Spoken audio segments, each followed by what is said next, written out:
Kendati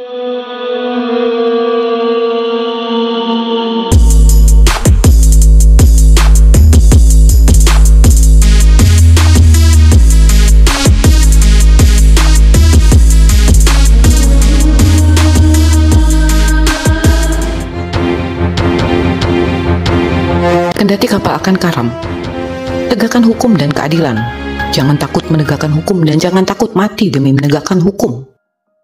Kutipan kalimat Bahrudin Lopa itu sedikit banyak dapat menggambarkan seperti apa sosoknya. Banyak yang menjulukinya sebagai pendekar hukum karena keberaniannya membuka kasus-kasus korupsi kelas kakap. Dia juga dikenal sebagai sosok yang sederhana dan sangat jujur. Menerima pemberian atau hadiah dalam bentuk apapun menjadi pantangan buat seorang Lopa. Lahir di Dusun Pampusung, Sulawesi Selatan pada 27 Agustus 1935. Selepas menyelesaikan pendidikan hukumnya di Universitas Hasanuddin, Lopa bekerja di Kejaksaan Negeri Ujung Pandang di tahun 1958 saat berusia 23 tahun. 2 tahun bekerja sebagai jaksa, sebelum akhirnya terpilih menjadi Bupati Majene di usia yang baru menginjak 25 tahun.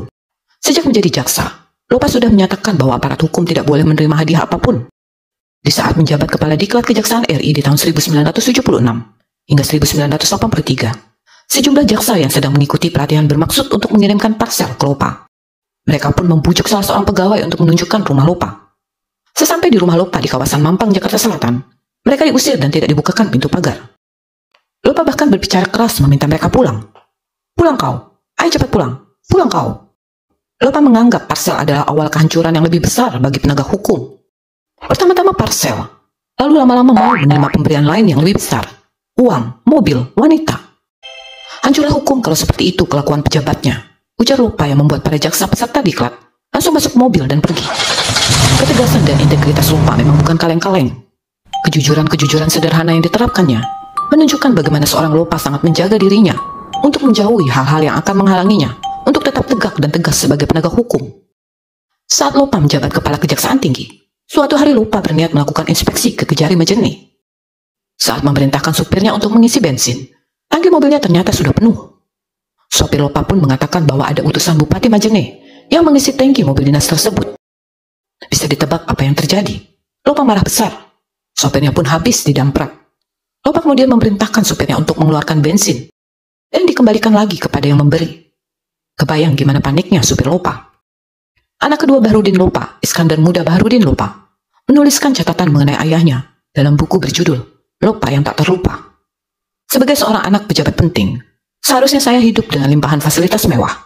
Namun kami terbiasa hidup dalam kesederhanaan. Kesederhanaan didasari karena bermewah-mewah, tak sesuai dengan ajaran Islam. Lagi pula penghasilan seorang jaksa tak akan membuat hidup keluarganya menjadi flamboyan. Ucapan Lopa yang kerap disampaikan kepada anak-anaknya. Bapak tidak mampu memberi kalian lebih dari yang Bapak mampu. Bapak tidak mampu memberi kalian makan dari sumber yang haram dan melanggar hukum. Kalian harus berani selalu jujur, bersikap, berkata, dan memakai nurani. Dengan ini kalian akan berani mengambil sikap, setia pada kebenaran, dan tidak menyimpang. Pesan Lopa yang disampaikannya. Lopa bahkan melarang anak-anaknya untuk menggunakan kendaraan dinasnya, bahkan untuk sekedar menumpang ke sekolah. Tidak hanya itu, anak-anaknya bahkan dilarang Lopa memakai fasilitas telepon yang ada di rumah dinas. Karena fasilitas telepon dibayar oleh uang negara, dan hanya untuk keperluan dinas, dan bukan untuk keperluan pribadi. Lopa bahkan menyediakan telepon koin yang dapat digunakan anak-anaknya. Untuk menambah penghasilan keluarganya, Lopa tidak menjadi konsultan atau komisaris konglomerat. Lopa membuka rental PlayStation dan 5 bilik wartel di samping rumahnya. Celengan sederhana mungkin satu saksi bisu kesederhanaan seorang Lopa.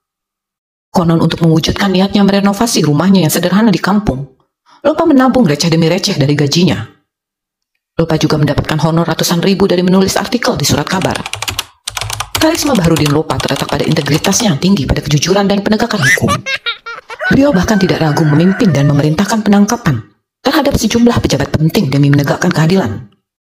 Lopa bahkan pernah menjebloskan mantan Menteri Perindustrian dan Perdagangan di era Orde Baru, Bob Hasan.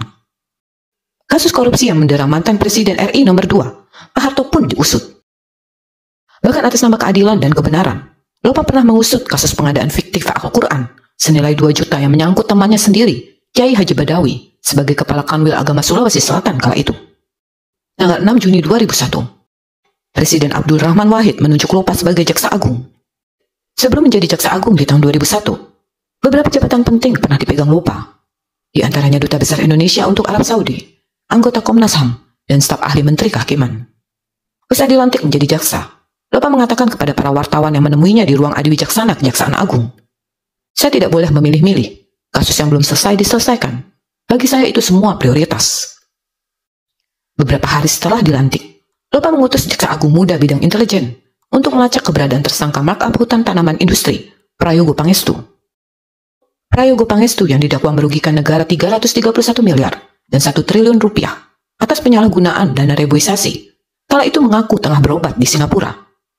Lopa kemudian mengaktifkan kembali status tersangka Prayogo yang sudah lama dipeti eskan karena jejaknya yang misterius. Tidak hanya itu, Lopa pun menguber bos Bank Dagang Nasional Indonesia, Samsul Nur Salim, tersangka kasus likuiditas Bank Indonesia yang menyelap uang negara 7,28 triliun rupiah. Samsul yang kala itu mengaku berobat ke Jepang membuat Lopa penasaran. Mengapa harus ke Jepang kalau di Indonesia bisa diobati? Ungkap Lopa sembari mewanti-wanti anak buahnya agar tersangka kelas kakap jangan sampai lolos. Tidak hanya 2 kasus itu yang dikerjakan Lopa selama masa 1 bulannya menjabat sebagai Kepala Kejaksaan Agung. Lopa juga membuka kasus penggunaan dana non-budgeter Bulog yang menyeret nama politikus kawakan Golkar Akbar Tanjung. Lopa bahkan dikabarkan mengirimkan surat ke Presiden Gus Dur agar dapat memeriksa beberapa nama pejabat, seperti Arifin Panigoro, Nurdin Halid, dan Akbar Tanjung. Dari banyaknya kasus besar yang ditangani, satu kasus yang paling ambisius adalah saat beliau mengusut sumber kekayaan Soeharto. Sesuai hasil Transparansi Internasional pada tahun 1998, keluarga Soeharto ditaksir telah membegal uang negara 30 miliar dolar Amerika selama berkuasa. Tulisan-tulisan Lopa di media massa kala itu menyayangkan mereka yang masih berkutat dan menyinggung berapa uang negara yang dikorupsi Soeharto dan anak-anaknya. Tentang nominal yang dicolong keluarga Soeharto bukan suatu hal yang mendesak, karena menurut Lopa, yang penting bagi rakyat adalah agar kekayaan yang seluruhnya atau sebagiannya diperoleh secara tidak wajar, segera disita atau dirampas, dan digunakan untuk menolong kehidupan rakyat. Aset itu berasal dari rakyat, karena itu harus pula kembali ke rakyat. Tanggal 28 Juni 2001, Lopa dan istri serta sejumlah pejabat kedubes melaksanakan ibadah umroh dari Riyadh ke Mekah. Dikabarkan Baharudin Lopa berangkat ke Arab Saudi selain untuk melaksanakan ibadah umroh, juga dalam rangka berpamitan dengan pemerintah Arab Saudi. Tanggal 30 Juni Lopa mual-mual. Ia kemudian dilarikan ke Rumah Sakit Al-Hamadi pada pukul 1 siang waktu setempat. Baharudin Lopa meninggal pada 3 Juli 2001 pada pukul 18.14 waktu setempat atau pukul 10.14 malam waktu Jakarta. Saat Lopa dikabarkan meninggal akibat gagal jantung, beberapa pihak meragukan penyebab kematiannya tersebut. Karena dalam catatan medisnya, Lopa tidak pernah mengalami gejala penyakit jantung. Dari artikel yang dimuat di halaman tirto.id, Selasa malam 3 Juli 2001, hujan deras dan kilat menyambar. Gus Dur yang saat itu menjabat sebagai presiden, di dalam kamarnya di Istana Negara menangis terseduh. Ketika tangisnya agak reda, Gus Dur berucap lirih, "Malam ini, salah satu tiang langit bumi Indonesia telah runtuh." Tak seorang pun yang paham maksudnya. Lebih-lebih karena tidak biasanya Gus Dur menangis sedu-sedan. Tangis dan ucapan Gus Dur baru terjelaskan ketika panggilan telepon berdering pukul 11 malam dari Kedutaan Besar RI di Riyadh, Arab Saudi.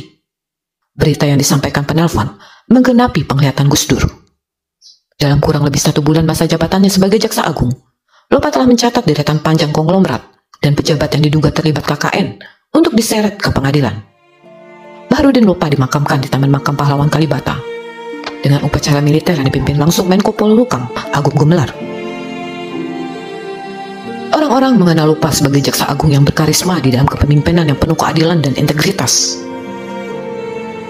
Teladannya atas arti integritas yang sesungguhnya lewat nilai kejujuran, keberanian, dan kesederhanaan yang dipegangnya teguh hingga akhir hayatnya. Saya sendiri sama sekali tidak pernah memanfaatkan sepeser pun uang tersebut, meskipun kalau mau seperti saya katakan tadi, saya bisa menggunakannya. Sosoknya dikenang tidak hanya sebagai penegak hukum yang lurus dan bersahaja, tetapi juga keberaniannya untuk berjuang sendirian. Prinsip jalan pedang yang dianut Lopa terkandung dalam kata-katanya yang kerap dikutip. Banyak yang salah jalan, tapi merasa tenang karena banyak teman yang sama-sama salah.